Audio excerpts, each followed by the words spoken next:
Estamos seguros que este intercambio de conocimientos, que incluso pensamos que se pueda traducir en un intercambio en el que se puedan dirigir al doctor Fabio Speranza, pues sí alimenta esta información.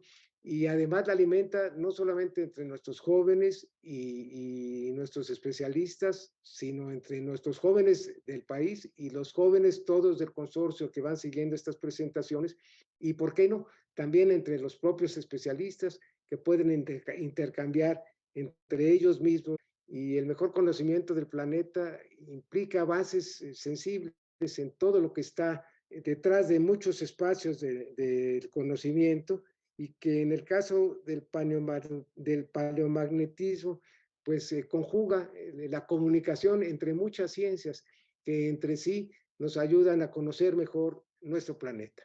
Decía el doctor Urrutia que el doctor Fabio Speranza es un especialista también en temas de vulcanología. Hoy que el mundo ha sido testigo pues, de una tragedia que ha afectado pues, principalmente a Turquía y a Siria, y que ha dejado sin hogar y sin vida a muchos residentes de esos lugares que se han visto afectados por este fenómeno. Conocerlo mejor, pues traerá sin duda, conocer mejor este fenómeno traerá sin duda pues un mayor cuidado en las construcciones, en los reglamentos de construcciones, en la posibilidad de generar avances de comunicación cuando se vayan generando estos movimientos desde su origen, como ocurre, por ejemplo, en el caso de México con algunos de los temblores, en donde se puede conocer con cierta anticipación, aunque sea breve, cuándo se va a presentar un fenómeno de esta naturaleza. Pero pues nos permite conocer también mejor el comportamiento de las placas, nos permite conocer mejor el comportamiento de nuestro planeta. Eso es lo que hay detrás de estas presentaciones. Nos sentimos muy contentos, nos sentimos muy motivados y creemos que una presentación como la que hoy tenemos es un marco muy correcto, muy adecuado para celebrar estos 30 primeros años de nuestra Fundación UNAM. Agradecemos al Colegio de México, agradecemos a todos los integrantes del consorcio, agradecemos a todos quienes forman parte de estos esfuerzos de difusión, pero agradecemos sobre todo a los especialistas y a los jóvenes que se suman a la presentación y a la difusión de estas pláticas, porque creemos que así se siembra también una inquietud de investigación, una inquietud de conocimiento que habrá de mejorar en un mejor también conocimiento del planeta, para bien propio, para bien de la humanidad. Muchas gracias a todos, bienvenido. Agradecemos al doctor Speranza su presentación, agradecemos al doctor Urrutia sus palabras, agradecemos a Araxi que nos haga favor de presidir este consorcio, y a todos quienes de una manera u otra están cerca de nosotros en estos esfuerzos de conocimiento y de difusión de la ciencia. Gracias a todos, muy buenas tardes, y pues con el mayor interés del doctor, de escuchar al doctor Fabio Speranza, como lo comentaba, pues todavía con asombro, desde Roma, en donde nos viene a hacer esta presentación que ahora vamos a tener el privilegio de compartir. Gracias a todos y buenas tardes. Okay. So can I start? Okay. Please, Fabio. Okay, so good morning for you. Good here it's evening, late evening, and thanks a lot for inviting me, and thanks to all the people who are attending. I'm very glad to speak to you because as I was mentioning with Professor Urrutia, there are many Mexican scientists doing paleomagnetism and tectonics, but mostly volcanology. So I'm glad to speak to you, and I hope that you find some interest in this finding. So I'm going to start, and the subject is the implication of paleomagnetism to understand the continental deformation of the geological past. I will start with this point because we are seeing in these days, in this year, an increasing amount of data, mainly GPS and seismic data, which show clearly how the continental crust deforms today. This is the famous data set from Tibet, And clearly, this data set is GPS data set is fundamental to show how the crust deforms in a quasi-ductile mode of flowing toward the east, toward China. Or this is the data set from northern Italy, GPS data set. This shows clearly the collision between the Adriatic plate as a part of the African plate with Europe. And in these data, you have no limits of resolution. So just deploy more station and you will get more data, no matter about the rocks. And as my guest told before, we have just a few days ago a tragedy in Turkey and Syria with thousands of deaths. And at the same moment for seismology, this is incredible quality data because they showed how just 9 hours after a 7.8 main shock, there was a new fault burning, a new fault strand rupturing with a magnitude of 7.5 earthquake and forming a new fault, a new east-west fault. So this is extraordinary evidence. I told you within a great human tragedy. But my point is that the information on the geological past is more difficult to get and relies mostly on geological and tectonic data. This is young people perhaps do not know very well this, but this was a very famous model in the 80s. It was this is the Paul Taponier and colleague models who proposed that about between 20 and 30 million years ago, so in Oligo-Miocene, some microplates of East Asia escaped laterally. And so in this view, these plates were bounded by really transfer forms, as this one, the Red River fault. And all this model came after the study, the structural study of this fault, the Red River fault, where the author suggested a 1,000 kilometer offset. But later, some years later, this was there were other papers putting another view on this. For example, this paper by Searle suggests that in fact the Red River fault is just a crustal structure, and the geological feature used to propose the 1,000 kilometer offset were not solid, not robust. So again, this evidence can be controversial. We know very well, and we know in these days, again, the concept of seismic cycle. So the elastic deformation accumulating after years and then suddenly being emitted in a second or minutes when the earthquake occurs, and we have the sudden elastic rebound. And then in this view, we gain again the same configuration at the starting point. But this is not true because we have a permanent deformation that can be small with respect to the co-seismic deformation. So GPS data cannot take this deformation, but it is important because it is the geologic deformation that can be missed by the GPS data. We know as geologists that permanent deformation exists. We have drag faults around some faults, and we have a block rotation, in this case, in an extensional setting. And so the point of my talk, this is a very nice place in southern Chile.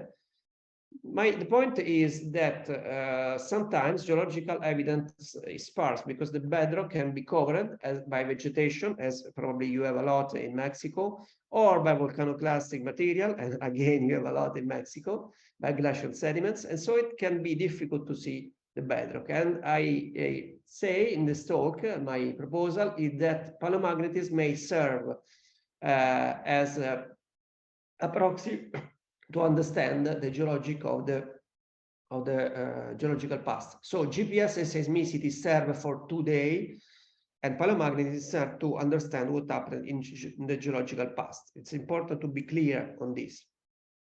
I have now to introduce a few fundamentals of paleomagnetism, and I apologize with my great specialists and colleagues because they know very well this, but for people who don't know what paleomagnetism is, well, we have a great chance because we live in a magnetic field, and so Earth had always, virtually always in its history, a magnetic field. And we don't have a dipole in the Earth center. This is not true, but because we know that the field is generated in the outer fluid core. But the peculiarity is that the geometry is this field is nearly dipolar, and the dipole has some peculiar characteristics.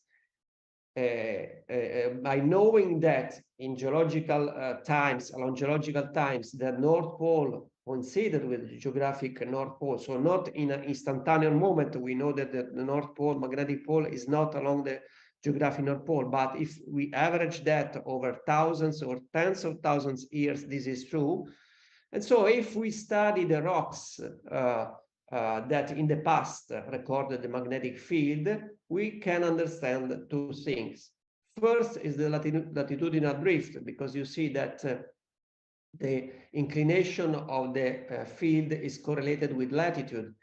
The field is horizontal in the equator, then points downward and northward and downward, going toward the north where it's vertical, and in the southern hemisphere is points to the north. So we can understand all the blocks, all plates at which latitude they were formed.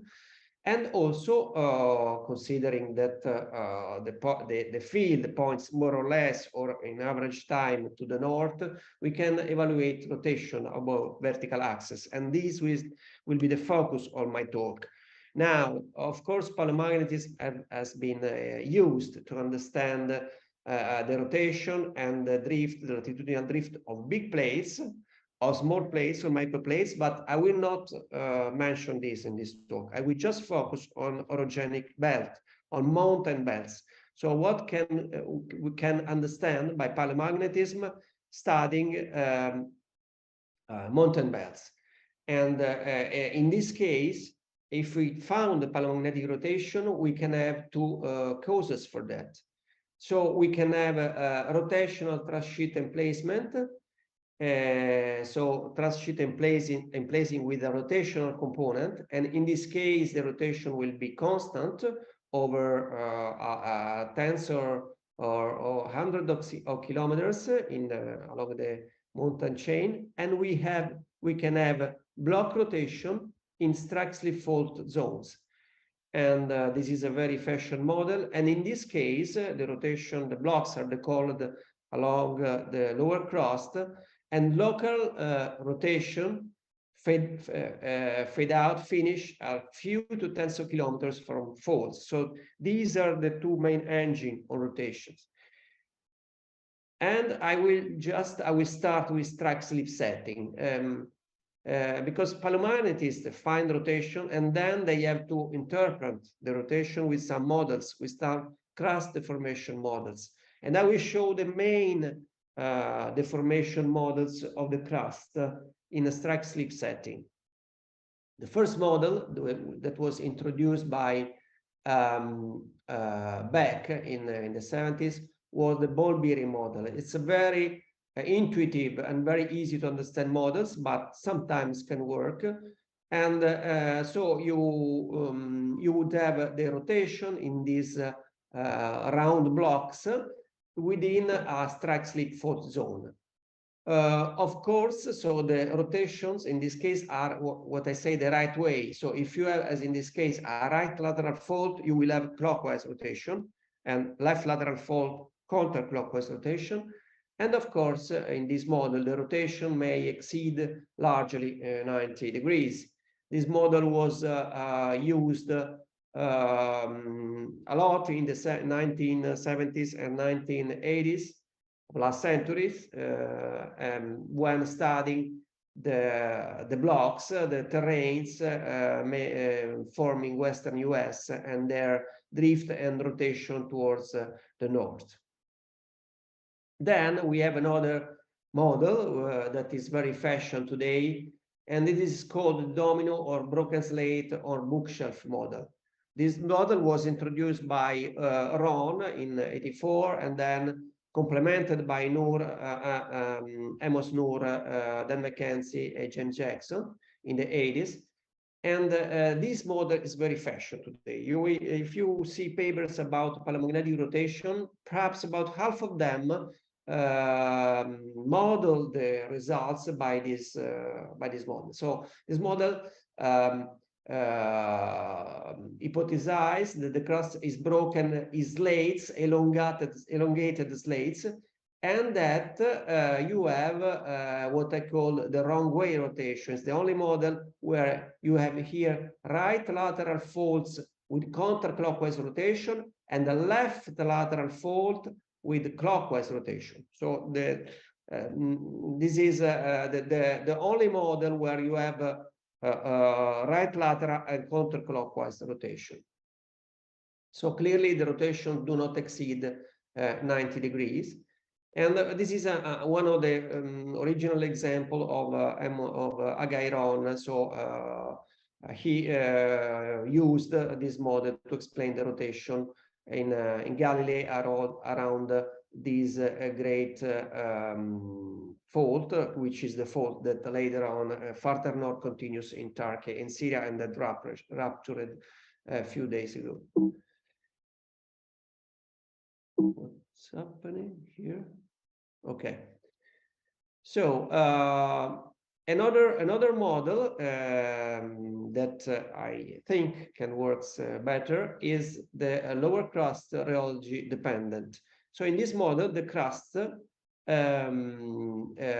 it's broken and it's driven by the flow of the lower crust beneath it. So that the upper crust is broken and the lower crust flows and drag the blocks.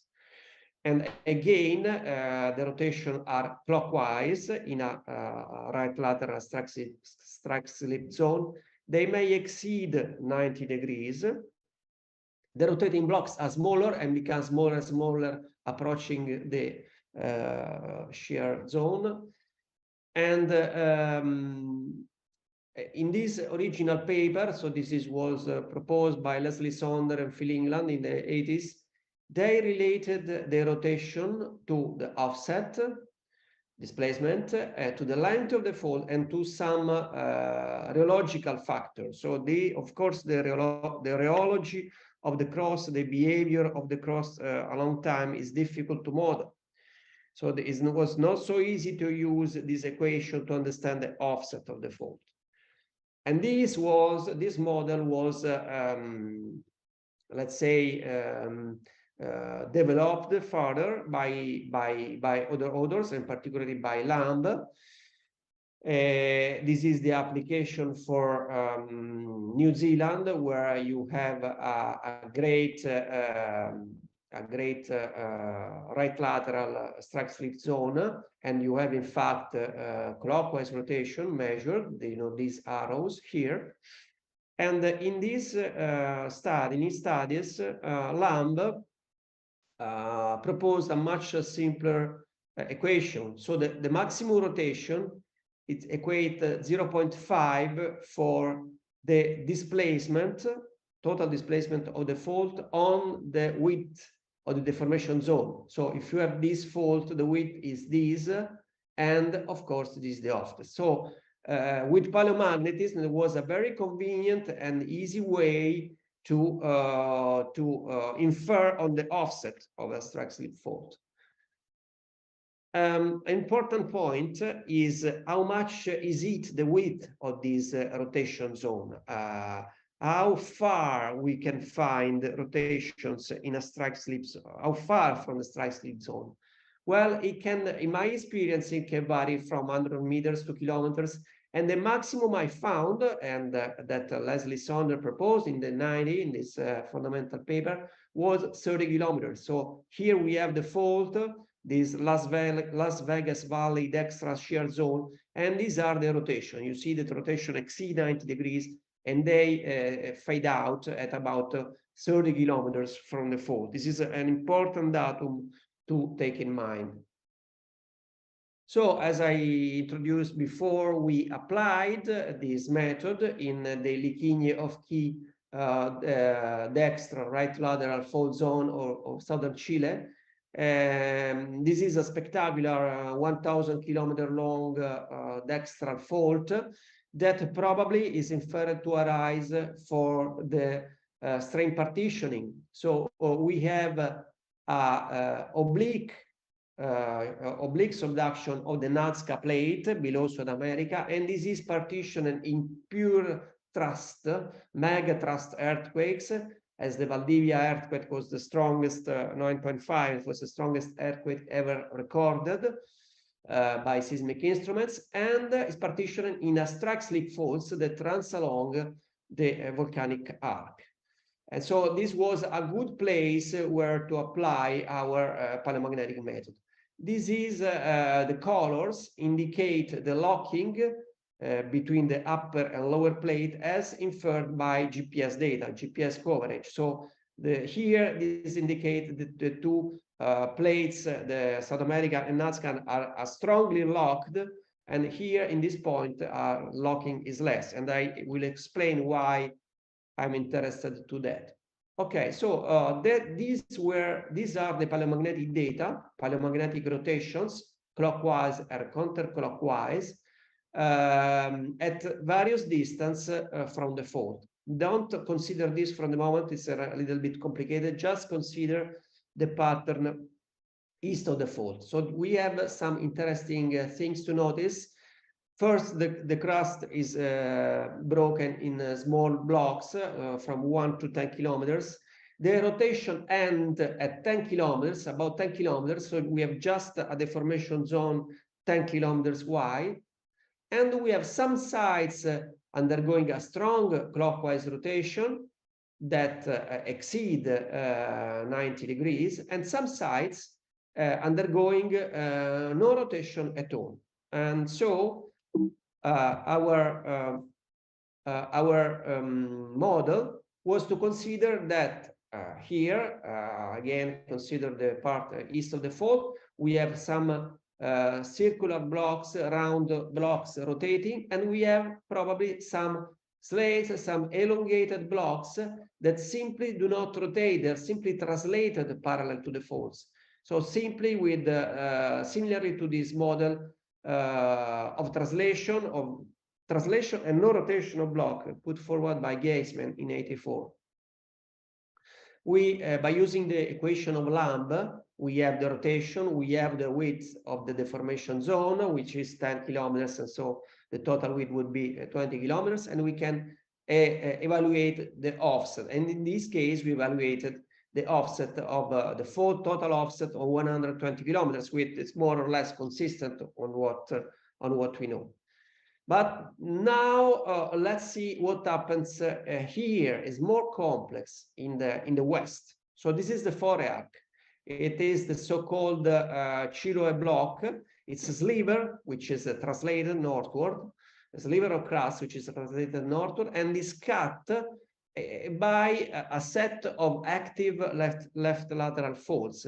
So this is this seems really to be some slates, as this model postulated, but this model doesn't work, because you see that in this model the slates would have left lateral faults as they are, but they should rotate clockwise, while here, far from the Liquigne of Key fault, the sides rotate counterclockwise. So this model definitely doesn't work. And close to the faults, west of it, we have some sides rotating counterclockwise, and some sides rotating clockwise in red. And we correlated this with the locking of the faults of the upper and lower plate. So we suggest that when the upper and lower plate have a strong locking, there is a strong push towards the strike-slip fault, the Liquigne fault. Then this becomes a strong fault with a wide deformation zone and clockwise rotation. In case of a weak fault, all the sleeve rotate with counterclockwise rotation due to the left lateral kinematics of the faults, and so behaves in a quasi-continuous model.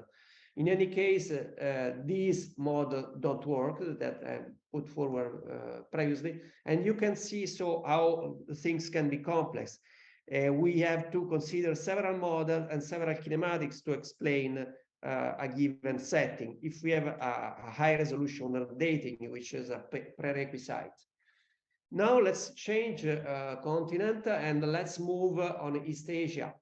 We are here in Indochina, where Tibet is moving towards the south today, as we saw by GPS data, and we are in between the two cluster buttress of East Himalaya syntaxis and South China block. And here there is what I call the block fault mass. So there are a number of Straxley faults, among which the famous Alaoshan Red River shear zone that was studied in the ductile structure. This was the structure studied by Taponier and colleagues. And in between, we have some blocks, they were called blocks, where there are a lot of red beds that can be studied by paleomagnetism. So a lot of studies were done here. But again, I have to point out that the oligomyosine kinematics of this fault was left lateral, but now is right lateral, because today we have north-south shortening as clear by this focal mechanism. So the present day tectonics is completely different from the oligomyosine tectonics. And this is something to keep firmly. So what we did here, again, we selected one Straxley fault and we try to see with paleomagnetism what happens at the edges of this fault. And again, we found a behavior which is consistent with a semi-continuous crust deformation model with rotation that increase up to more than 90 degrees.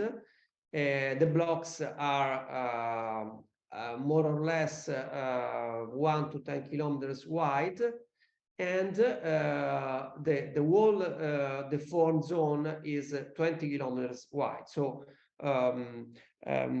the deformation zone in this fault is doesn't go farther 20 kilometers. So we can explain again the rotation in this model. These data are Pleistocene data. So this is just serve to understand that the rotation is older than Pleistocene. It's probably between Oligocene and Miocene. And here, close to the fault, this is the shear zone, the ductile shear zone. We have some scattered data. So we suggest that close to the fault, this ball bearing model can work. So again, we have to use to model. I want also to mention these.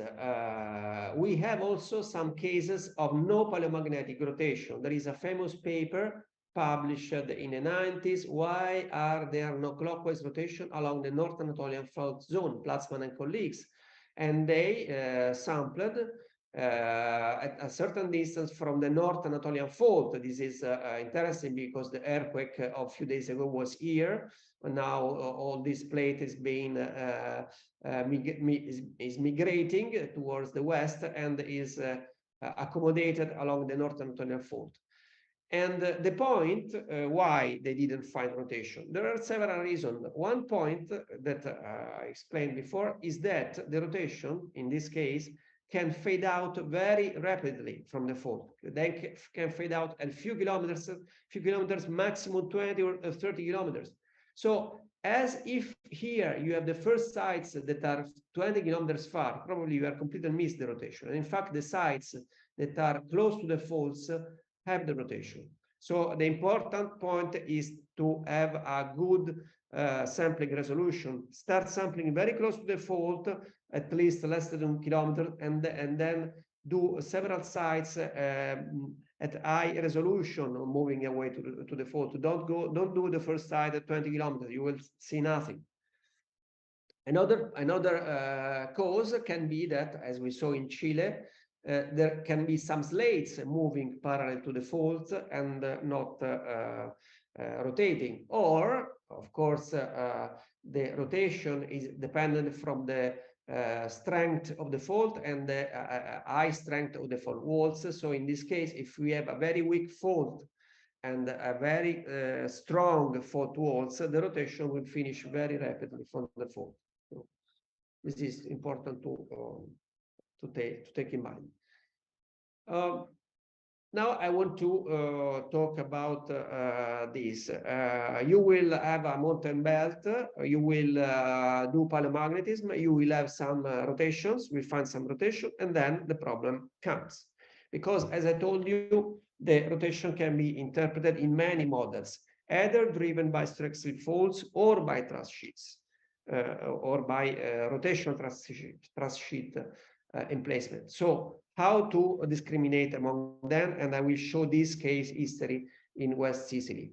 This is important because the big picture of Italy, of South Italy, is that we have a huge orogenic salient with counterclockwise rotation here in the Southern Apennines, clockwise rotation here in Sicily, and this has been explained by the rollback of Ionian plate and the drift of Calabria that induced the formation of truss sheets and rotation, counterclockwise rotation in the Southern Apennines and clockwise rotation in Sicily. So it would be like a progressive arc. Okay, in this case, a progressive arc rotation are driven by truss sheet emplacement. And but we have also in this case so we found the clockwise rotation in Sicily and counterclockwise rotation in Southern Apennines, but we have also some right lateral fault here and left lateral fault here. So the question arises because rotation are driven by truss faults or structural faults. Sicily is a well-known mountain belt. We have the Iblea, that is a foreland going in underplating, and we have a mountain belt made. This is an interpretation, of course, made by seismic crustal models, and we have several nappes made by fragment or a paleo or African margin. And this is important. This study is important because Jim Channel in the 90s, in 1990, was the first one virtually to propose that strong rotation could be due to rotational truss sheet emplacement. They found a big clockwise rotation here in the internal truss sheets, then smaller rotation, and then no rotation in the external fronts and in the foreland. And so they put forward this model that is still valid today of each truss emplacing with a rotation component, and so the rotation decreasing stepwise from the internal truss front, recording all the rotation, and the external nappes fronts recording only the most recent rotations. But of course, here you have also some right lateral faults, and so other authors suggest more recently that in fact the rotations that you can see here with these values were driven by right lateral structural faults. So how to solve the problem?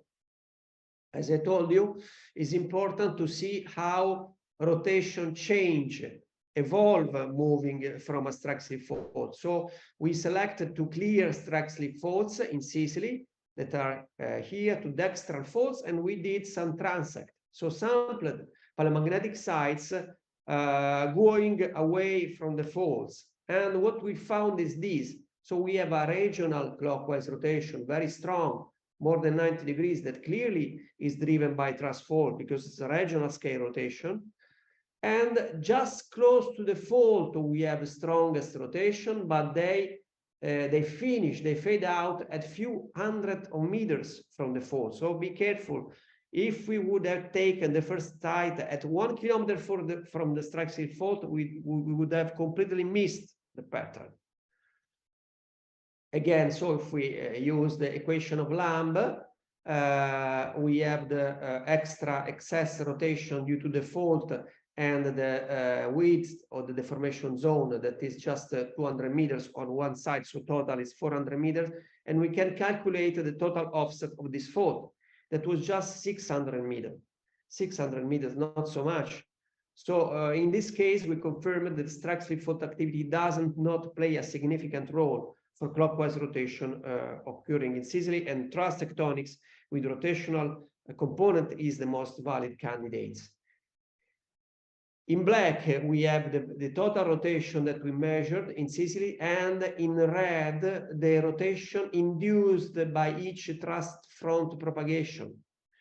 And in this pattern, if we assume a rotation pole, we can calculate the displacement. So we can calculate the shortening just due to paleomagnetic rotation, that it is a lot, it's more than 200 kilometers. And we can calculate also a rotation rate and an average shortening rate just with paleomagnetic data that is 3 centimeters per year. That is a lot, on which we have to add the component not due to rotations. So my point is that be careful, because in this is again we move closer to you in the Caribbean. If we have an arc like this, a truss front, in this part of the arc, we have counterclockwise rotation due both to the rotational truss front, then and also possibly to the left lateral fault, as in Haiti. In Haiti, we had a strong faults, so left lateral fault rupturing and making a big earthquake. So again, the point is, are the rotation due to truss sheet emplacement or structural faults? Consider the consistency of rotation all over the belt, and of course high resolution along the structural faults. For example, here the rotation are very constant. So I think this is very recent. There is a PhD thesis just issued. I think that the most valid candidate here is just thrust tectonics, not structural tectonics. And this is another example on which we worked recently. Is from Ecuador, and we studied the rotation here in the Cordillera Occidental, and we saw a rather constant pattern of clockwise rotation, and in Interandean Valley basically no rotation. So our model considered that we had a truss front with a rotational component. And considering that the age of the rotation is the same of the formation of the Interandean Valley, when you had some marine and then continental sediments, we suggested that the Interandean Valley is a flexural basin, because there are several models. Some say that it's an extensional basin or structural basin. We consider that it's just a flexural basin. Okay, so I will end about this talk about the most impressive zone of diffuse deformation on Earth, Tibet. We have another zone that is, as you know, Puna Altiplano, but for sure the most spectacular one, most spectacular high plateau of Earth is Tibet. And I want to mention this paper. Again, history is important, and I say this to young people: always consider the first paper suggesting something, because sometimes people are reinventing the wheel, but things were told in very well in original papers. The idea that East Asia was deformed by the indentation of India towards Asia was introduced by Peter Molnar in 1973, and then by this famous paper by Molnar and Taponnier in 1975. They talked about diffuse present-day intracontinental deformation of East Asia, but they never talked of blocks here. Then Paul Taponnier in the 80s suggested that, in fact, there were really some microplates escaping from Tibet and moving towards Asia. And of course, the different models have some implication, because in the Tapponier model, we would have the East Asia formed by lithospheric plates moving. So their dimension would be tens or hundreds of kilometers, and the decollement zone would be in the asthenosphere. Whereas in the CERN model that I told you before, he considered the Red River fault zone with just a cluster feature, we would have just structurally fault the column along the ductile lower crust and undeformed the lithospheric mantle at just small size blocks in this view. Again, we know very well what happens today. We know by GPS. So GPS shows that today, but just today, East Asia is flowing like a glacier between the East Himalaya syntaxis and the Sichuan block. And it's really a quasi-continuous flow with extension in Tibet. But this is just for today. What is about the geological past? Well, we have in Indochina a lot of clockwise rotation recorded, but the model explaining them change considerably. Of course, most of the model considered the blocks, the wide lithospheric blocks consistent with the Tapponier model, but other models consider the rotation similar to what we see with GPS data. This happens today. This clockwise rotation happens today. So they mixed, but they consider that it happened 40 million years ago. So there is a sort of mix of ideas. Of course, these blocks of Indochina were explained by the very fashion broken slate model. But so they considered that very huge blocks existed, but the point is that these blocks are not elongated, they are not slate. So this model simply cannot work. So what we did is we went again in this zone, in this Indochina zone, where there are these strong clockwise rotation found by paleomagnets, and we wanted to focus in the interior of blocks. So these are the blocks that are considered Simao blocks, lumping blocks, Baoshan blocks. These are were considered by paleomagnetists as semi-rigid blocks. And we wanted to focus here in the red beds to see what happened here. This is the famous Red River fault that I mentioned today, that today is dextral, right lateral, and in the past was left lateral. So this is again the Red River fault, and we took some paleomagnetic sites moving in a transit going far from the fault, and you see that we saw some sites do not rotating, some sites rotating clockwise, again no rotation and rotation clockwise. This is very clear. So here we have no blocks, we just have a small, we have not a huge block, but we are just 2 to 5 kilometers wide blocks with independent rotation. And in fact, these could be apparent also just by geology. These are the poles of beds, and the poles of beds are highly scattered. This is not a block, a unique rigid block. Of course, you could have these only with polyphase deformation and the shortening coupled with paleomagnetic rotation. And this is also apparent by geology. So my point is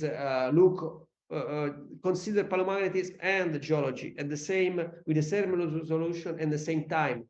This is the Red River shear zone. This is another shear zone, but here this area is very deformed. These are red beds, Cretaceous, Jurassic to Cretaceous to lower tertiary here, and the deformation is strong. And you see that it's also a complex deformation with the structure and faults with several orientations. So clearly, just looking by geology, this could not be a rigid block. And the same, we found the same moving in Tibet, towards Tibet. This is a flexural basing, flexural tertiary basing in Tibet, forming below this thrust front. And we obtained the rotation on this basing, and you see the rotation vary greatly from counterclockwise to clockwise, again counterclockwise, and again clockwise. So again here we have some blocks that are from 2 to 5 kilometers wide. We tried also again to compare what happens today with GPS data and what happened before with paleomagnetic data, and we didn't find a match. So here in the white color, in the colors are the rotation by GPS. So here today we have the clockwise rotation, here strong rotation around the East Himalayan syntaxis, and the dots are the paleomagnetic rotation. Also here, dots are paramagnetic rotation. And you see that they are not consistent. Here today you have a clockwise rotation. In the past, with paleomagnetism, we have counterclockwise rotation. And also in this area, we had paleomagnetic rotation much more stronger than the rotation that we see today with GPS. So again, our history of the indentation of the India plate was complex. The first episode was probably an episode of indentation and formation of a reentrant with counterclockwise rotation and clockwise rotation. And then, of course, all changed during the tertiary up to the behavior that we can see today with GPS, with the clockwise rotation around the East Himalayan syntaxis. So just ending my my presentation, and I want to underline some points. We are used today to see with great detail the present-day continental deformation. We have GPS INSAR, seismic evidence, and we can have a great resolution, but we cannot encompass a whole seismic cycle that would be many tens of years, of centuries, or thousands of years long.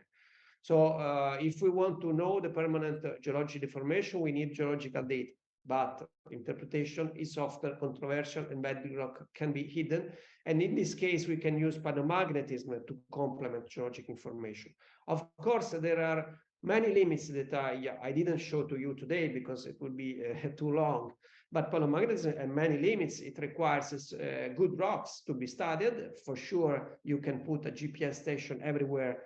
For paleomagnetism, you need good rocks to be studied, and you can have several problems. For example, magnetic overprint. So I didn't go on this issue.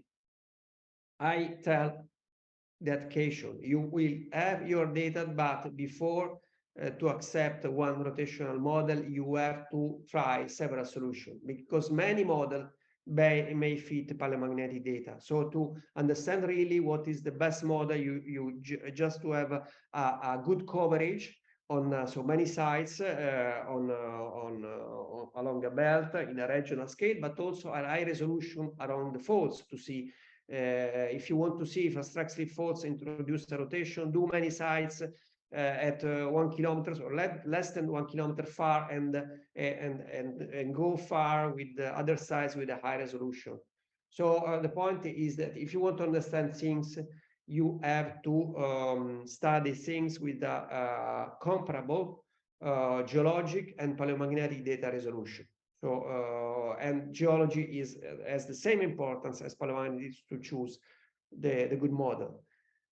And my point is that you will see very frequently this slate or domino model used to explain rotation, but I don't think that there are places where I'm convinced that it can really work, because we will need a resolution of data to check that I've not seen so far. And I want to close my talk with this image. And last year, Peter Molnar here passed away, and I had the pleasure and the great luck to know him. And he worked a lot on this issue, and so I'm happy to show this picture, and thank you very much for attending this talk.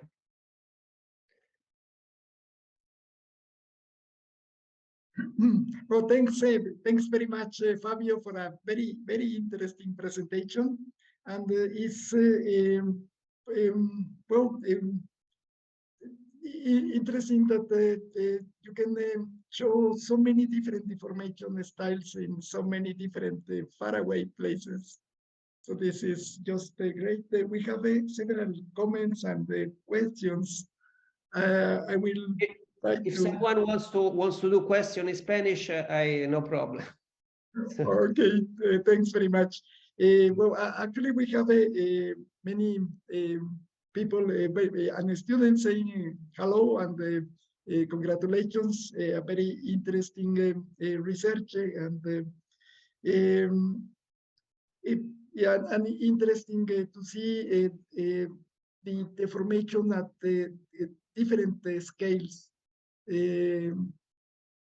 from the large ones in the Himalayas, on the Andes, and also in the smaller faults. Well,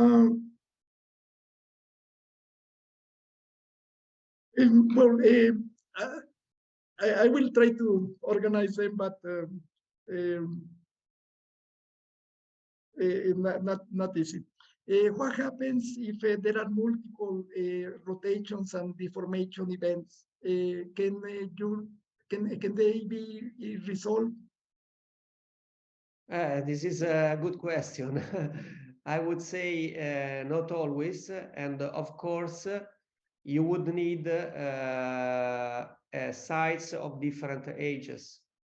So the best would be to have sites just after each event, and so you can have a chronology of the rotation. But these, of course, these are theoretical consideration, because my colleague Jaime Urrutia knows very well that you have to deal with what you have in the field. So we would like to do many things, but sometimes we can have just one formation and one age. In that case, of course, it is a problem. So not easy. Okay. How do you study or do you separate the rotations and the lateral displacements? Can this be done with paleomagnetism? Again, not very well, because I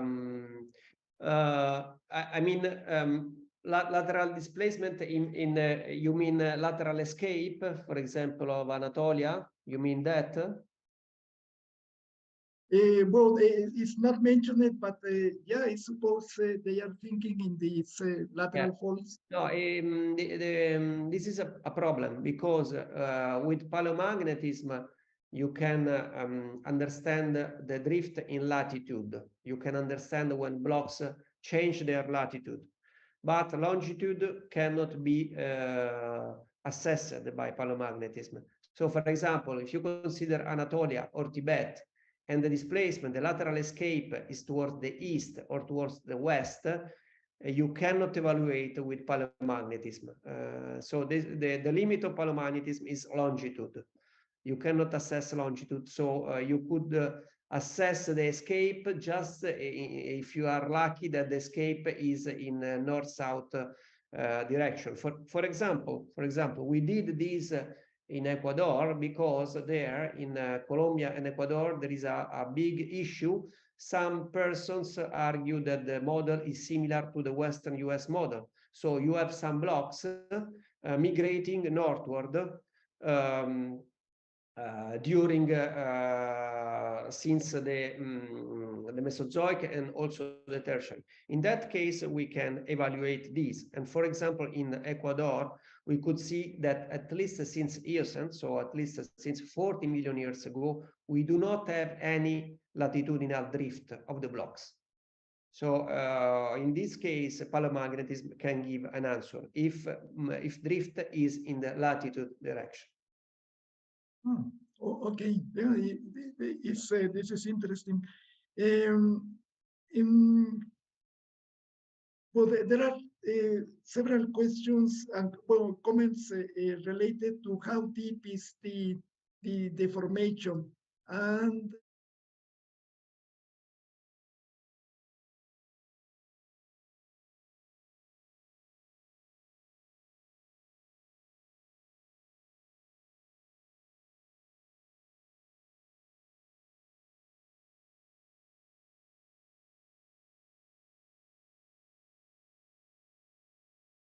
case of plates or microplates, this is in the asthenosphere. So you have one big plate, 100 kilometer thick, moving and rotating. Okay. In the case of small blocks, so that was the issue that I showed in the East Asia model. In the case of small cluster blocks, where is this décollement? So how deep go the rotation? Where the blocks are decolled, so in the lower ducted crust, and these can be between 5, 10, and 20 kilometers deep. In the case of truss front, the décollement is even shallower because it depends from the base of the truss fault. So the truss fault goes from surface down to some kilometers depth. So you have to consider which is the more appropriate model, and then assume where in the depth the rotation ends. And for this, it's important to assume the right model, of course, because if you assume the right deformation model, we will be able to assume realistic depths for the end of deformation or end of rotation and deformation. Okay. Well, we have several comments on the studies in the Andes.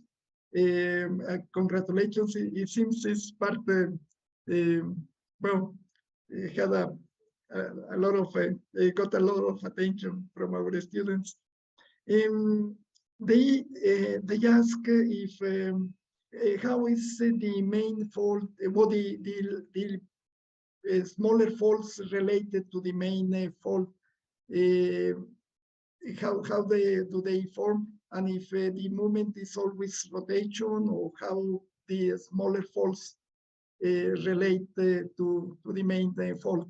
I think this also relates to the Anatolian and the other examples, John. Yes, yes. You mean in Chile, I think. Yes, in the Andes. In the Andes of Chile, yes. I will try to keep this slide. Okay, perhaps this. This is really not an easy question to answer because so this is the Liquigne fault, the big right lateral fault, and this is so the Chiloé block, the sliver moving northward, and it is cut by all these left lateral fault that are active, and probably they are responsible for this counterclockwise rotation in these sides. So why these faults formed and how they are related to these faults and with the truss faults, I don't think this is clear. This is the model, but really we have no idea which is the reason that this fourier, so this is this frontal wedge, is cut not only by the truss fronts, of course, but also by the strike slip faults making all this late. I still want to see a reason for these complex kinematics, and it is not clear to me. So this is a point that has to be addressed also by studying other regions of the world to see if the deformation is similar. For sure, here this model doesn't work because these blocks do not rotate clockwise. So this model oscillates, doesn't work.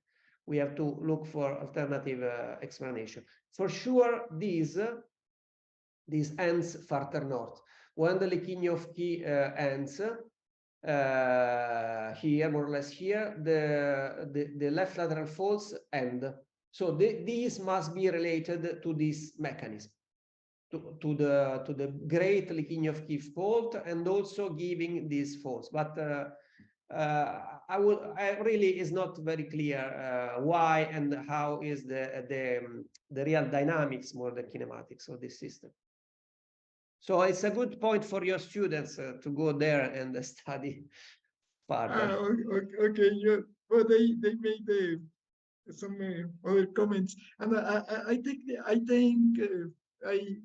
the opportunity to say hello to Dr. Gaia Cirabo. She's also a researcher in the National Institute of Geophysics and Volcanology, and well, she's also studying the deformation in many places. So thanks, Dr. Cirabo, for joining us, and please, if you have any comment or question, you are more than welcome. Thank you to you to prepare this, to allow us to present our data. And thank you to Fabio that gave this nice talk. I want to add that all this recent work we did together, and she did the most. So the merit is not mine, but it's her merit. So we should be grateful to her for all these works, because she put a lot of effort and a lot of time to do that. So we hope to continue and try to understand more setting all around the world. Yes, well, thanks. And well, Fabio has one amazing research group. This is really interesting. But we have some other questions. One is how far the deformation occurs, I suppose, away from the main fault, how far the deformation extends to the sides. Yes, as I told you, this is the fundamental paper by Sonder, and this is zero. This is the fault, the Las Vegas Valley shear zone, and the rotation extend up to 20-30 kilometers from the fault. This is the maximum that we can find. I studied several strike slip fault zones all around the world, and the maximum I found is 20. So here she found 30, but the most, for example, for the Liquiño fault in Chile is 10. So, and probably for the North Anatolian fault is less than 10. So rotation and at a few kilometers, maximum 20-30 kilometers from the fault. This is an important thing to consider, important data. And the distance depends on how large is the fault. Big faults, regional faults, they form a larger area. I think I can just suppose that this width depends on the length of the fault, the total offset of the fault, and the rheology. So the weakness, the strength of the fault zone, and the strength of the fault walls. Because if we have a very strong faults, then the deformation and the rotation will be much larger. So if coupling along the faults will be strong. If coupling along the fault is weak, then we will have a small rotation or no rotation. So it depends on many. I think it depends on many of these aspects. So it's a combination of factors. Oh, okay, interesting. And one more question from our students is if a vertical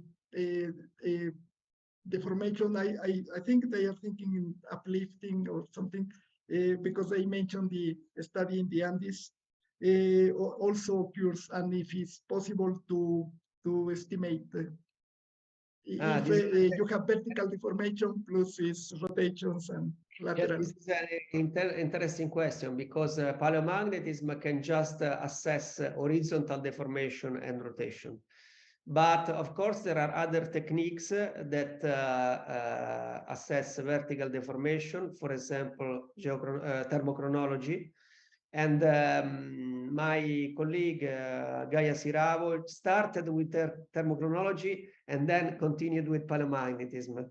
So she would be able to assess all, but with paleomagnetism, no, we can't determine the vertical movement, just horizontal movement and rotation. If I can add something, this is for me a crucial point. So normally, thermochronology and paleomagnetism are two different sciences that do not speak between each other because are very specific. So as Fabio said, with paleomagnetism, you can reconstruct horizontal motion, and then with thermochronology, you can reconstruct vertical motion, exhumation and uplift. But the best things would be to join the two sciences, the two methodology, to have a complete model of the evolution of a mountain belt, for example, or of a tectonic deformation event. And this is something that is still has to develop. This is an important, future research point for me, at least. Okay, well, thanks very much. And there are some comments and questions about the Anatolian fault. I suppose it's because of the recent earthquake. One of them is if no rotations have been documented. You refer to this paper. Yes. This Plasman in 1990. Let me find the paper. Yes, and the question is if there are really no rotations, or Yes, I just okay, I found. Yes, this one. Okay, so the point is that in my opinion, they did this work because they didn't select a good sampling strategy, because they did few sites along the fault, and in fact these are rotated, and then they selected some site at 10 or 20 kilometers, and the other sites are at 50 kilometers. But this is considering what we have seen, this is a nonsense. You should have focused just here in the few kilometers up to 10, maximum 10 kilometers or so, to understand the behavior. So this is probably not true, but it is just that the sampling strategy was not appropriate, was not right. But at that time, we didn't know so much this. We didn't know which was the width of the deformation zone in strike slip zone. But today we know that. So my point is, if you go to study some strike slip faults, do the site very close to them. At first site less than 1 kilometer, then 1 kilometer, 2 kilometers, and so on. So this is the point. The sampling strategy is very important. Okay, yes, and but there is also a comment if in the recent earthquake could rotation be involved. Well, this was in not in the northern fault, but in the eastern fault. But they yes. Make a comment if there are is it possible that you have rotations involved?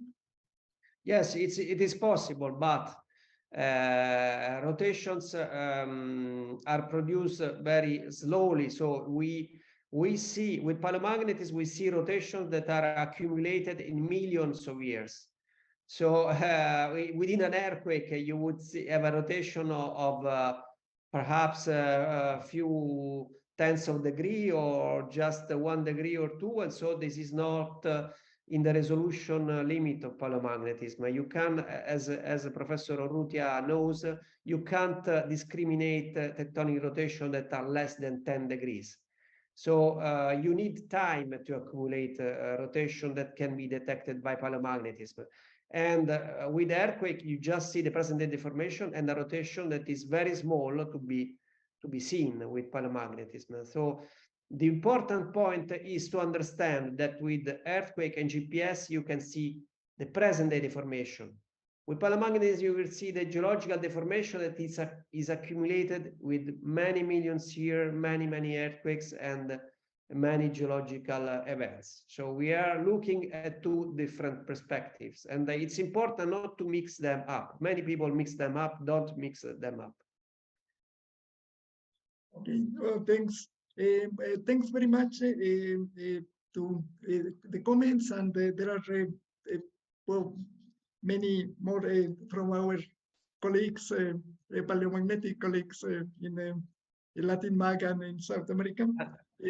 And we will say hello to all of them.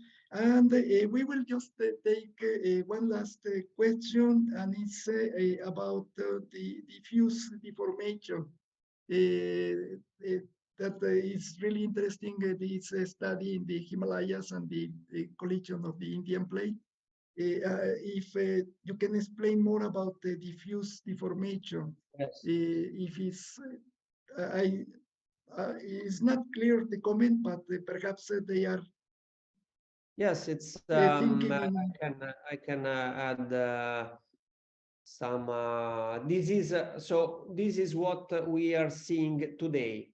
So this is just GPS data, and so it is the present-day deformation, which, as we saw, can be completely different from the deformation of the past, because the geological history is long and geological events change a long time. And so here you see that India is moving northward, and then the Tibet is being moving eastward toward Asia, and then here it just channelizes and goes.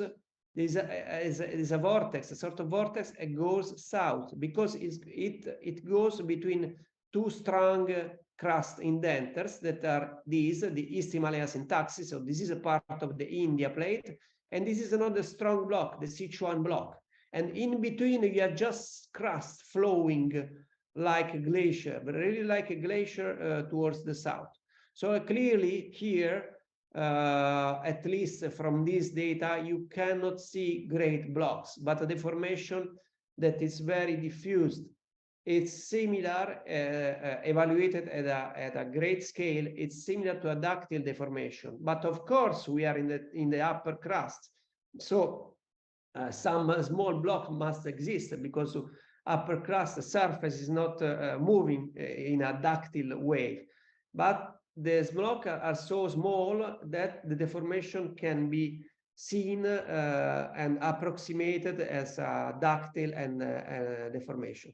This is spectacular, and this is what's happening today, thanks to the high heat flow of Tibet, which is very hot, as the high plateau are very hot. The Altiplano and Puna are very hot. The Tibet is very hot. And so the ductile transition is very shallow, and there is a layer of crustal flow moving, and this allows very small blocks to float over this. But this happens only in places that where the crust is very, very hot, and the ductile crust is very flows and is very thick. In a region very cold, you will never see this behavior. So rheology but high plateau, due to the thick crust and radiogenic heating, are very hot also in the Puna, and they can create this behavior. Okay, well, thanks. And this connects us to Dr. Peter Molnar. Well, Fabio mention it at the end.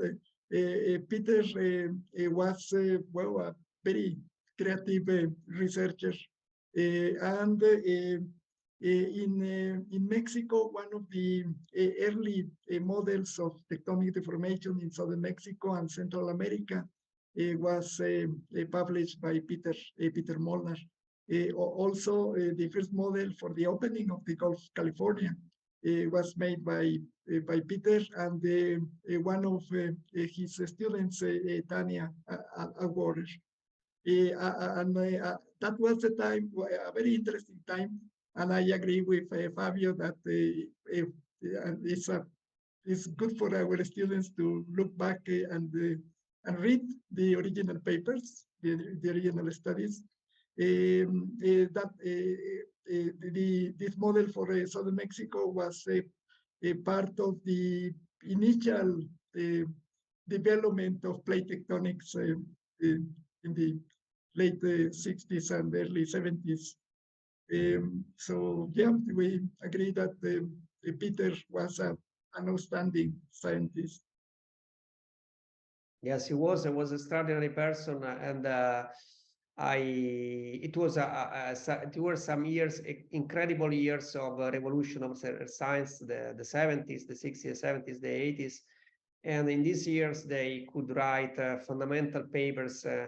I agree with you. It's really important that young people try to go back to the original papers. Today we have thousands of papers falling in our heads, and most of them just repeat the things that were said long ago. So it's a big effort to do, but it's very important to go in the original sources of the literature and read really what the first author, extraordinary author, wrote on some issues. And Peter Molnar was one of the most greater scientists of the last century, and his passion, I know him, his passion and his creativity was incredible. So I'm happy that you agree with me for mentioning him and remembering him in this talk. Well, thanks very much. And thanks to Dr. Fabio Speranza for this presentation. Thanks to Dr. Gaia Cirabo for joining us. And thanks to all of the students and colleagues who sent comments and congratulations to Fabio. One of the priorities of the Fundación UNAM is the scholarship program for the students, and we are also very much interested in the international collaboration. I think it's one of the basic things for research that we can collaborate with colleagues from other places and from other areas, from other disciplines. So we look forward to, well, we invite Dr. Speranza and Dr. Cirabo to come and do studies in Mexico and Central America and the Caribbean. That will be great, and we will be, well, it seems our students are now very much interested in knowing you and collaborate with you. So this is good for our programs in the UNAM Foundation, that we have where we can promote the interest in collaborating and doing postgraduate studies in other places. And Rome is particularly interesting, I think. So thanks very much, Fabio. Thanks, Gaia. And thanks to all of the all for joining us in these presentations. And our president, Dionisio Meade, will say just the final remarks. And I don't know if you want to say something, Fabio. No, I want just to thank you, all of you, and I'm really impressed. It's a very real impression for me for the interest and the passion that you and your student put in these teams, and really I'm happy also the Latin Mag. I know the Latin Mag. I participated to some meeting, and it's a strong community. So probably Latin America is one of the places when in the world where paleomagnetism could have a greater development. So really appreciate all of these, and I appreciate all the interest of the students. I thank you so much, and I hope to have further collaboration in the future. So thanks a lot. Thanks very much. Dionisio, por favor, adelante. We will... Muchísimas gracias, Jaime. Muchísimas gracias, Fabio. Muchísimas gracias, Gaia. Yo creo que la presentación de hoy ilustra las capacidades de una idea tan formidable como la del consorcio. En realidad nos pone en contacto ya con muchas universidades que simultáneamente están realizando investigaciones y que nos hacen favor de compartirlas, no solamente ya con el auditorio de Fundación UNAM, sino con el auditorio propio nuestro de la UNAM y de los estudiantes interesados e investigadores de cada una de las universidades del consorcio. Yo creo que Jaime tocó una idea central. Ojalá nuestro consorcio al cabo del tiempo permita que haya un intercambio de estudiantes también para realizar estudios superiores en los ámbitos de especialidad de cada una de las universidades que estén vinculados y que pueda significar un cambio en la formación de nuestros jóvenes. La verdad es que es muy motivador que hoy tengamos una presentación desde Roma, y es muy motivador también pues la capacidad que tiene la inteligencia humana para poder avanzar en estas rutas de investigación. Cuando nos platica Fabio que estamos en presencia de un planeta que tiene millones de años y en los cuales la presencia del hombre pues apenas será de 300,000, pues nos damos cuenta de la capacidad de investigación, de conocimiento, de talento, de análisis que tiene el hombre y que le permite conocer más y mejor este planeta que ahora nos rodea. Me motivó mucho el comentario de Fabio cuando dice que hay que seguir investigando. Parece que todo lo que se sabe, que es mucho, pues todavía es mucho más lo que se tiene que conocer y lo que se tiene que investigar. Y esto es muy motivador para nuestros jóvenes, porque lo que nosotros queremos justamente es sembrar en ellos esta semilla de la investigación y del conocimiento, y que justamente a través de la participación de foros como estos puedan ir inclinando su vocación hacia la investigación científica, hacia el talento, hacia el conocimiento. Y por qué no, lo que hemos comentado en otras ocasiones, que el día de mañana junto a Fabio y junto a Gaia estén algunos de estos jóvenes investigadores que hayan avanzado ya también en esta ruta del conocimiento y que nos puedan compartir también los avances en su propia investigación. Muy grata celebración del 30 aniversario de Fundación UNAM, presentaciones como estas, y nos da oportunidad también para recordarles a quienes nos están escuchando. Sabemos que no va a ser el caso de Fabio porque está muy lejos, pero sí de muchos de quienes nos estén escuchando, que nos puedan acompañar en estos conciertos que estamos celebrando en estos 3 días para celebrar el 30 aniversario de Fundación UNAM. Hemos hecho junto a todas las actividades como esta de Consorcio de Universidades por la Ciencia, o documentales por la ciencia, o nuestras pláticas, o nuestros testimonios semanales, o las becas que continuamos otorgando de todo tipo. También esta gala operística, en donde queremos expresar a los jóvenes pues la alegría que significa esta celebración. Esta celebración que es una fiesta de conocimiento, es una fiesta de investigación, pero sobre todo es un tiempo de recapitular cómo un esfuerzo como estos puede ir cambiando historias de vida, cómo a través de esfuerzos como estos podemos ir materializando los sueños de los jóvenes. Muchas gracias por ayudarnos en este esfuerzo. Gracias, Jaime, y pues seguiremos, yo creo que continuando con estas pláticas semanales que yo creo que llegaron para quedarse y que pues poco a poco se vuelvan un centro de difusión, de conocimiento, que vaya enriqueciendo las aportaciones de este consorcio de universidades por la ciencia, al conocimiento, al talento y a la investigación. Que muchos jóvenes, no solo de nuestra universidad y de México, sino de todos quienes participan en el consorcio, puedan encontrar en estas vías un camino de superación y puedan ir cambiando también sus propias historias de vida.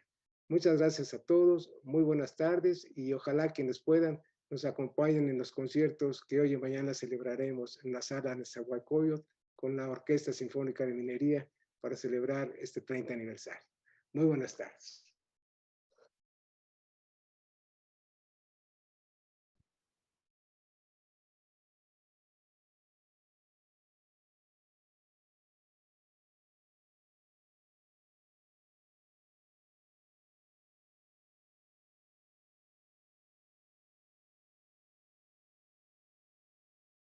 Fundación UNAM cumple 30 años y queremos celebrarlo contigo. Te invitamos a nuestra gala de ópera, en compañía de la Orquesta Sinfónica de Minería y las mejores voces jóvenes líricas de México. Vive la experiencia en la Sala Nezahualcóyotl los días 13, 14 y 15 de febrero a las 20 horas. Compra tus boletos en taquilla o entra a www.minería.org.mx y celebra con nosotros haciendo posible lo imposible. Fundación UNAM cumple 30 años y queremos celebrarlo contigo. Te invitamos a nuestra gala de ópera, en compañía de la Orquesta Sinfónica de Minería y las mejores voces jóvenes líricas de México.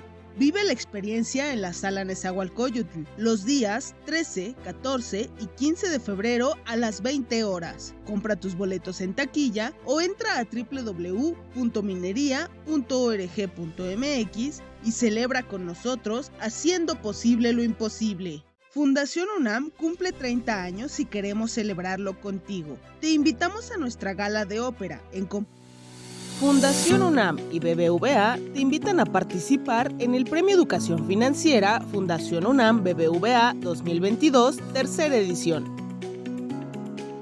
Podrán participar las tesis de licenciatura, maestría y doctorado de la UNAM de forma individual o colectiva que aborden temas relacionados al impacto que genera la educación financiera en el plano emocional, en el aspecto ambiental, la correlación que existe en el cuidado del planeta y los hábitos del consumo responsable, la economía circular, inversiones verdes, el fenómeno de la economía del comportamiento, patrones generacionales que influyen desde el ámbito antropológico, las barreras de infraestructura, culturales, telecomunicaciones y tecnologías digitales de nuestro país. Se premiarán las mejores tesis conforme a lo siguiente. Primer lugar en tesis de licenciatura, 100,000 pesos. Segundo lugar, 70,000 pesos. Tercer lugar, 40,000 pesos. Primer lugar en tesis de maestría o especialidad, 200,000 pesos. Segundo lugar, 140,000 pesos. Tercer lugar, 70,000 pesos. Premios para tesis o tesinas de doctorado, 250,000 pesos. Tienes hasta el 24 de febrero del 2023 para inscribir tu trabajo. Consulta las bases en www.fundacionunam.org.mx y participa con nosotros.